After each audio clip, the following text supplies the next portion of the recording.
Conversa de Classe, apresentado por Maíra Tangerino. Aqui, mentes únicas se encontram em conversas plurais. Sintonize-se para mergulhar em uma jornada única de aprendizado e descoberta. Olá, pessoal! Boas-vindas ao nosso canal Intervalo de Aula, o nosso quadro Conversa de Classe. E, gente, hoje tem duas coisas sobre o nosso programa. Primeiro, porque o tema é fascinante. A gente vai falar um pouquinho da relação de língua portuguesa e YouTube, né? Acho que fica um mistério aí pra gente saber qual que é essa relação.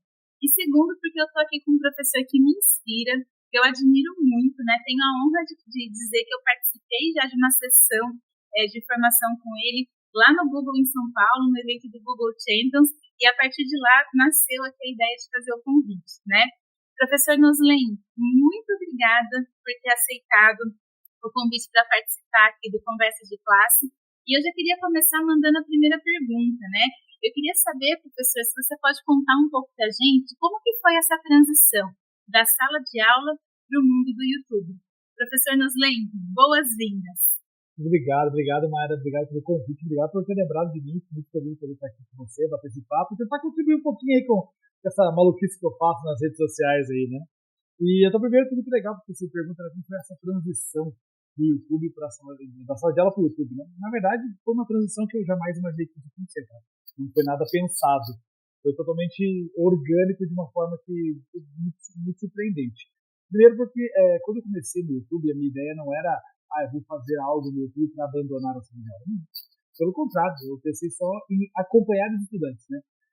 Eu criei o canal no YouTube porque eu percebi que os estudantes estavam no YouTube o tempo todo. E aí eu tenho uma pequena paráfrase que eu faço aqui do Milton Nascimento. Né? Milton Nascimento fala que o artista tem de ir aonde o povo está. E eu falo que o professor tem de ir aonde o estudante está. Então, se o estudante está no YouTube, eu preciso estar lá também. Isso foi lá em 2015, né? Se fosse pensar nos dias de hoje, tem que estar em TikTok, Instagram e outras redes, né? Mas lá em 2015, eu falei, pô, então todo estudante está lá, eu preciso estar lá também de alguma forma. E foi aí que eu tive a ideia de criar o canal no YouTube, pelo simples fato de acompanhar o meu estudante. E de levar a língua portuguesa num ambiente que ele está também, que é um ambiente digital. E aí criei o canal e comecei a postar vídeos recorrentes a partir de 2016. Então eu fiz o piloto ali no final de 2015 e tal, depois eu tirei o piloto do ar e voltei a fazer vídeos constantes a partir de março de 2016. E de março de 2016 para cá, aconteceu um movimento maluco na minha vida, porque as coisas começaram assim. Comecei a atingir muitas pessoas, eu não imaginava que isso fosse acontecer. Então, eu fui entregando os vídeos constantemente no YouTube, porque precisa ter essa constância. E quando eu percebi, eu já estava batendo 100 mil inscritos em 1 ano e 4 meses. Então, foi muito rápido mesmo, assim, né? Inclusive nos dias de hoje. Você abre um canal hoje, é muito difícil o canal chegar a 100 mil inscritos em 1 ano e 4 meses. Então, ainda mais no canal de educação, né? A gente estava falando de educação, de língua portuguesa, de gramática, na época eu estava dando aula de gramática no canal. E aí as coisas foram crescendo. Quando eu percebi que estava com 1 milhão de inscritos, 1 milhão de inscritos, e aí eu percebi que eu tinha chegado muito longe sem eu mesmo ter me preparado para isso, de certa forma. E quando eu percebi isso, eu percebi também que eu estava tendo aí um retorno financeiro da rede social. Na época que eu comecei, eu trabalhava em 7 lugares ao mesmo tempo. Eu dava aula em 7 instituições de ensino. Não é pouca coisa, né? Então eram 7 instituições. Eu trabalhava de segunda a sábado, manhã, tarde e noite, todos os dias da semana. Então, era uma vida muito maluca. Eu tinha um períodozinho de quinta-feira à tarde ali, que era das 2 às 5, eu tinha um horário livre, que era o horário que eu parava para gravar o vídeo. Eu parava para gravar o vídeo nesse horário, deixava o pessoal editar e voltava para a sala de aula. Então, quando eu comecei a perceber que podia ter um retorno financeiro, eu olhei para aquele retorno financeiro e falei, opa, eu posso começar a ter um pouquinho mais de qualidade de vida. Diminuiu um pouquinho das instituições presenciais, porque eu tenho aqui alguma coisa que está vindo, está equiparando em algum nível. Obviamente, eu jamais imaginei que pudesse receber o mesmo que recebia dando aula em 7 instituições vindo da internet. Então, eu comecei bem devagarzinho essa transição. Então, no primeiro momento, eu larguei 2 escolas, né, 2 cursinhos na época, depois fiquei com 5, daí diminui para 3, depois diminui para 2, depois diminui para 1, até quando eu aproveitei a transição toda. Mas isso foi ao longo dos anos. Então, isso foi lá, eu comecei a reduzir carga em 2017 para 2018. Então, pensa, em 2016 o ano todo, 17 já comecei a perceber, opa, já dá para fazer uma mudança, então 18 eu comecei a reduzir, 19 e 20, e aí 21 foi o último ano que eu estava em sala de aula. Então foi bem devagar mesmo essa transição. E eu só saí de sala porque realmente a internet me engoliu e pediu mais da minha dedicação. E querendo ou não, nesse momento, em 2021, quando eu saí, eu já tinha um projeto meu, que eu precisava dar conta dele e estar inteiro nele, né? E aí não tinha como, né, ficar delegando muitas coisas. E eu comecei a viajar muito também, né, pelo Brasil todo, dando palestras, aulões. Então, tudo isso foi fazendo com que, poxa, eu vou precisar me dedicar mais para esse projeto meu aqui. Porque eu gosto muito de sala de aula, sempre gostei, mas aí foi inviável, porque eu não tinha como falar para um colégio, olha, essa quarta-feira eu tô aí, na quarta-feira que vem eu não tô, né? É difícil, no colégio cada peça que falta, né, engrenagem enrosca. Né? Então eu preferia sair de sala para não complicar os lugares que eu estava na época lá. Então, foi essa transição bem lenta mesmo. Né? Percebendo, pisando quase que em ovos, assim, será que é isso mesmo? Né? Porque dá um frio na barriga, né? Quando você está pela escola, você sabe, poxa, não. Eu sei quanto eu tenho feriado, eu sei quanto eu tenho férias, eu sei quanto que vem no final do mês também. Quando você começa a sair para um lado mais empreendedor, você, puxa, e aí? Esse mês pode vir uma coisa bacana, mas o mês que vem sai alguma coisa. Então é muito incerto tudo isso, mas ao mesmo tempo eu resolvi me jogar de cabeça nesse processo. Professor, que bom, né, que você se jogou de cabeça, porque hoje a gente tem aí a sua presença, né, e na verdade você trocou a pequena sala de aula por uma grande sala de aula que hoje é o seu canal do YouTube, né, e gente, ele fala assim, um projeto, né, mas eu acho que é o maior canal de língua portuguesa do Brasil, o seu. É o maior canal de língua portuguesa do YouTube mundial. Mundial, gente. Então, ele está falando um projeto, né? E o canal dele é mundialmente famoso. O que eu queria perguntar, né? Como que você vê a influência das plataformas digitais, como, por exemplo, o YouTube ou qualquer outro que você queira citar, na forma como os alunos aprendem hoje em dia? Bom, primeiro que mudou muito, né, essa relação do aprendizado nesses últimos anos, assim. A própria internet fez esse processo, as gerações que estão vindo também, né, cresceram com a internet no colo, já na mamadeira quase, então esse processo está mudando muito. A gente sabe que existe uma velocidade diferente para as pessoas aprenderem e até o mundo tem uma velocidade diferente. Então, a comunicação mudou muito. O modo de comunicar no ensino também mudou bastante. Então, a forma que a gente comunica hoje os conteúdos também tem que acompanhar, querendo ou não, um pouco disso. É óbvio que a gente sabe que quando está na sala de aula, tem uma outra dinâmica de aula. Porém, a gente precisa começar a colocar algumas coisas dentro de sala que meio que remetam a esse mundo real que as pessoas vivem fora de sala de aula. Porque a gente sabe que, né, quando o aluno sai de sala, ele está num ambiente totalmente diferente. Então, se a gente conseguir mesclar isso, a gente consegue dar conta de até acompanhar a linguagem de ensino. Então, eu vejo que hoje, primeiro, a gente tem um processo muito acelerado de comunicação e acelera também até para ensinar. Os alunos têm uma dinâmica diferente de aprender as coisas. Né? Muitas vezes ali, né, naquele scrollzinho de 1 minuto para cima e para baixo, e eles conseguem muitas vezes absorver alguma coisinha, às vezes não tão profunda quanto ele gostaria, mas alguma coisa fica ali. Então, a gente tem muito que tentar aproveitar disso. Eu vejo que hoje existe uma mescla do conteúdo mais superficial, que a gente consegue muitas vezes em segundos passar para o aluno, e pelo menos nem que seja para despertar nele a vontade de criar algo mais profundo. E acho que aí está um grande desafio. Em poucos minutos na internet, você conseguir despertar a vontade do estudante. Legal, eu quero saber mais disso. E aí, nesse quero saber mais, você consegue puxar ele para um aprofundado, que a sala de aula consegue fazer também. Então, existe essa dinâmica muito diferente hoje, né? Lá no passado, vou colocar aí há 15 anos, eu dava aula só em sala de aula, por exemplo, né, era diferente. Você poderia até trazer uma música para a sala para trabalhar, enfim, mas não tinha todo esse dinamismo que existe hoje com a internet. Então, a gente precisa também aproveitar disso, de alguma forma, para despertar o interesse do estudante para aprofundar o conteúdo dele. E esse é o grande desafio dos dias de hoje, né, de fazer com que uma pílula, muitas vezes, de conhecimento desperte a vontade do funcionamento. E professor, eu acho interessante, né? Eu estava te contando no começo da entrevista que eu tenho um exemplo aqui em casa, né? O meu esposo é seu fã e ele fala o meu professor Nosley, né? Ele te entende aí como professor, né? Como uma pessoa que está ensinando ele ali no dia a dia. você acabou se tornando um especialista na produção de conteúdo digital educacional, né? Eu queria saber como que você vê essa união da linguagem audiovisual para contribuir para o ensino de língua portuguesa, que seja mais dinâmico e mais envolvente. Bom, a primeira coisa que a gente, que é falando de nativo de língua portuguesa, nós nos comunicamos o tempo todo também em português. Então, isso já é algo que me facilita muito, porque qualquer coisa que eu for utilizar na rede, eu estou usando a língua e as pessoas que vão receber também com a mesma língua. Então, isso já me facilita muito. Então, esse olhar para usar a língua portuguesa na internet e trazer também quem está na internet para a próxima língua, isso é algo que eu fui aprendendo com o tempo, de enxergar em tudo que acontece na rede social ou fora dela um motivo para falar de língua portuguesa. Em tudo. Desde um meme até um videozinho qualquer. Então, assim, quanto mais a gente consegue mesclar essa forma de as pessoas se relacionarem com a internet com a língua, mais elas vão se interessando pela língua, sabe?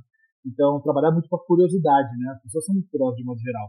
Então, eu sempre tento buscar isso. Mostrar a língua portuguesa contextualizada no dia a dia, e especialmente no dia a dia da internet. No dia a dia das pessoas que consomem a internet o tempo todo. Como está todo mundo consumindo a internet o tempo inteiro, então eu consigo, né, despejar um pouquinho de língua portuguesa o tempo todo na internet também. Então, essa mescla é uma coisa que eu estou aprendendo com o tempo também, né, de tentativa e erro muitas vezes. Então, fazer um vídeo um pouco mais elaborado, eu vi que não funcionava. Um vídeo um pouco mais objetivo, um pouco mais, talvez até mais pílula, mais raso mesmo de conteúdo, eu conseguia agregar mais as pessoas. Opa, acho que é por aí o caminho. Então, eu fui mesclando, entendendo como funcionava, desde usar música, eu já usava em sala de aula, paródias, trazer a paródia para dentro da internet também, mas não só a paródia pela paródia, mas fazer o clipe na paródia, então, que é o audiovisual em si, né, aproveitando que a internet nos oferece, que é esse audiovisual, entregar esse audiovisual junto com a letra da paródia, com a música cantada. Então, se eu faço uma paródia hoje, eu vou no estúdio, eu gravo o áudio da música, no estúdio mesmo de gravação, tudo certinho, aí vou lá, um monte de roupa para tocar, para fazer um monte de personagem na hora de gravar. Então, essa coisa que existe, né, o visual também da internet, faz muito parte do processo. Então, a gente faz toda essa mistura para poder fazer com que as pessoas olhem para a língua portuguesa de um jeito diferente. Porque eu sei que muitas vezes fala de língua portuguesa para uma pessoa, meu Deus, de regra, de gramática, ai, Jesus, né? Então, eu falo, não, calma, ela pode ser divertida. Eu tento aproveitar e apresentar essa língua portuguesa divertida, mais fácil, mais acessível, e que eles já estão lidando no dia a dia e muitas vezes não percebem que estão lidando com ela. Professor, além, né, do trabalho que você tem aí com o seu canal no YouTube, você também é fundador da Caravelas Educacional EdTech e da plataforma Clube do Noslen, né? Eu queria saber se você pode contar um pouco, né, sobre essas iniciativas e como que elas buscam inovar no campo da educação e qual o impacto que elas têm tido aí nos estudantes. Legal. Hoje, o Clube do Noslen, que é meu curso, né, ele é um clube de estudo de língua portuguesa. Essa é a ideia do Clube do Noslen. E a gente entrega tudo que a gente pode entregar de língua portuguesa a mais do que tem na internet. Então, como eu disse, né, hoje na internet eu entrego algo mais raso, mais superficial, mais pílula mesmo. E aí, quando a pessoa quer aprofundar, aí foi que eu tive a ideia de criar o Clube do Noslen. Então, tem pessoas que querem aprofundar esse conteúdo. Então, eu preciso entregar um conteúdo mais aprofundado. E o Clube do Noslen, eu tenho aulas diferentes do que eu tenho na internet, então eu gravei outras aulas mais aprofundadas. Eu tenho material didático que eu entrego em PDF, eu tenho exercício, eu tenho simulado, eu tenho aulas de tudo lá. Tenho desde gramática, literatura, interpretação de texto, redação, tanto para Enem vestibulares, quanto para concurso, e quanto para Fundamental 2 também, né? Então, do 6º ao 9º ano. Eu tenho o reforço escolar. A gente entrega tudo, esse overview de todas as coisas ali, aprofundando o conteúdo, tem monitoria, tem monitoramento, tem tirar dúvida. Na redação, você pode fazer a redação, tirar uma foto da sua redação e enviar para nós, a gente corrige, devolve corrigido a redação. Então, você tem a possibilidade de também treinar a redação, porque hoje a redação é isso, a redação é treino, tanto no modelo Enem quanto no modelo de concurso. Então, a gente faz esse trabalho. Além disso, a gente está agora também colocando aulas de resolução de exercícios. Então, a gente vai cada vez mais colocando mais coisas para aprofundamento, para quem quer realmente aprender no português de modo mais profundo. Seja para uma prova de vestibular, prova de concurso, até para o dia a dia mesmo. Eu trabalho numa empresa e quero aprender mais sobre isso, então também vai ajudar, né, para quem está no mercado de trabalho. Para o reforço escolar, então a molecada que está lá, né, no 6º ano, 7º ano, 8º ano, 9º ano, sofrendo com língua portuguesa, também tem as aulas pensadas para eles, também na mesma dinâmica de monitoria e tudo mais. Então, tudo isso a gente tentou criar um arcabouço daí mais profundo. Então, lá na plataforma, a gente faz esse movimento, é um clube de estudos de língua portuguesa aprofundado. Então, a gente tentou fazer isso, vem buscando fazer, e por incrível que pareça, tem dado certo. Tem pessoas que querem aprofundar o conteúdo, estão lá com a gente. A gente tem mais de 1.500 alunos lá ativos na plataforma. Uma plataforma que está crescendo cada vez mais. Hoje, de língua portuguesa também, nós somos a maior plataforma de língua portuguesa do Brasil. Então, porque a gente é especialista em língua portuguesa, né? As pessoas, muitas vezes, têm plataformas por aí com todas as disciplinas ou com várias outras coisas. A gente não. A gente focou em língua portuguesa porque é o nosso core, é o nosso coração, é aquilo que a gente sabe fazer. Então, para poder aprofundar. E o tempo todo a gente está inovando e colocando coisas novas na plataforma para as pessoas poderem ser acompanhadas de perto. E tem aula ao vivo comigo, uma vez por mês, então a gente entra ao vivo lá para conversar com os alunos, estudando, fazer perguntas dos conteúdos. Então tem aula ao vivo também de redação, tem aula ao vivo de gramática. Então tudo isso a gente tem implementado e a ideia é que a gente possa cada vez mais implementar coisas voltadas para quem quer aprofundar a língua portuguesa, porque eu acredito demais que quem domina bem a língua portuguesa tem também uma ascensão social. Porque se você domina bem a linguagem, você domina bem a comunicação, consequentemente você vai ter uma ascensão social. E, professor, é bem legal a gente frisar isso, né? O nosso público aqui que nos assiste, ou são professores ou ainda são estudantes que estão se formando, né? E acho que esse é um recado muito poderoso, né? Eles saberem que eles dominarem a língua portuguesa é um direito, né? E que eles também possam inspirar outras pessoas a fazer isso, como você tem feito nesse processo. Para gente finalizar, desculpa, acho que eu só não falei, eu decidi falar que Caravelas Educacional nada mais do que o PJ do Clube do 90. Então, na verdade, é a mesma coisa, né? No fim das contas, eu falo que o Clube do 90 é só o projeto todo, o CDN. Que boa. Lembrei de uma coisa importante também. O CDN agora já está sendo entregue para escolas também. Tem muitas escolas do Brasil adotando o CDN como um material didático digital, né, como suporte digital de língua portuguesa para as escolas. Então, já estamos aí entregando também para escolas do Brasil todo. Não é só para quem quer estar lá junto com a gente de modo individual, mas já tem escolas também no Brasil tendo essa possibilidade de ser parceiro do Clube do 90. Então, também, se tiver alguém de escola aí assistindo a gente, pode entrar em contato com esse aqui para ajudar. Por favor, gente, manda mensagem, porque tem muito gabarito aqui do trabalho do professor Nuslen, né? E aí, para a gente encerrar, né, você tem uma experiência em projetos grandes, né, com empresas que estão na mídia, por exemplo, o pessoal da Rede Globo, da Record, da Netflix. Eu queria saber, com essa sua visão desses grandes projetos, como que você enxerga o futuro da educação no contexto digital, mas especialmente aí para a língua portuguesa? Para mim, o futuro está acontecendo já, né? A gente falava isso há 5 anos. Vai chegar um momento em que vai ser tudo híbrido, né? O presencial com o online, vai ser tudo meio misturado. E isso já está acontecendo, né? A pandemia antecipou isso, né? A gente sabe que a pandemia antecipou isso, de certa forma, pegou muita gente de calça curta, né? Ninguém estava preparado direito para essa realidade. Mas esse futuro, cada vez mais agora, tem a gente ajustar esse caminhar, né? Eu acredito muito demais mesmo no trabalho do presencial, do offline com o online juntos. Assim, acho que esse hibridismo é o que é o futuro mesmo, pensando em ensino e aprendizagem de língua portuguesa, porque, assim, é tudo que eu falei, a gente está lidando com a língua portuguesa o tempo todo. Quanto mais as pessoas enxergarem isso, mais elas vão conseguir fazer sentido na hora que elas estão estudando as coisas. E quanto mais a gente, como professor, conseguir linkar as coisas para apresentar para o estudante, melhor ainda. Eu consigo falar, olha, você está aí falando de meme, mas esse meme trabalha com isso aqui de língua portuguesa, é por isso que ele fica engraçado, é por isso que ele tem sentido, é por isso que ele não tem sentido. Então, todas essas brincadeiras com a língua, ela acontece o tempo todo no dia a dia, a gente não percebe. Então, essa junção, esse hibridismo do online com o offline é o que vai fazer com que a gente possa ensinar cada vez melhor, fazendo com que as pessoas também que estão aprendendo se interessem por aprender mais ainda. E aí a gente consegue levar cada vez mais essa palavra da língua portuguesa para mais longe. Então, eu acredito demais nesse processo. Acho que agora a gente vai sofrendo alguns ajustes nesse processo todo. Foi tudo meio corrido nesse primeiro momento, né? Essa junção do hibridismo, mas eu acho que agora, com o passar do tempo, isso tende a melhorar. A gente fala assim, mas agora chegou a inteligência artificial, isso aí vai complicar. Não. Se bem utilizado, a gente vai poder potencializar a aprendizagem de todo mundo com o uso das redes, com o uso da inteligência artificial. Inclusive, dei uma palestra sobre isso no ano passado, falando sobre essa ideia de usar a inteligência artificial na sala de aula. Né? Então, mas o aluno vai ficar copiando, mas é só de fazer o inverso. fazer com que o aluno use a inteligência artificial para estudar e não para copiar. Né? Fazer ele ser o produtor do conteúdo e depois o próprio curador daquele conteúdo. E a gente consegue usar de modo mais produtivo. Então, eu tenho certeza que agora é um processo de ajustes, e que esse BDIS vai fazer com que a gente possa potencializar cada vez mais o ensino da língua e de todas as outras disciplinas. Professor Nuslen, muito obrigada, né? Uma honra de verdade. Eu sei que eu já falei isso no começo, mas repito, ter você aqui no Conversa de Classe. Acho que você contribuiu para a formação aí de muitas pessoas que nos assistem. Agradeço novamente essa entrevista.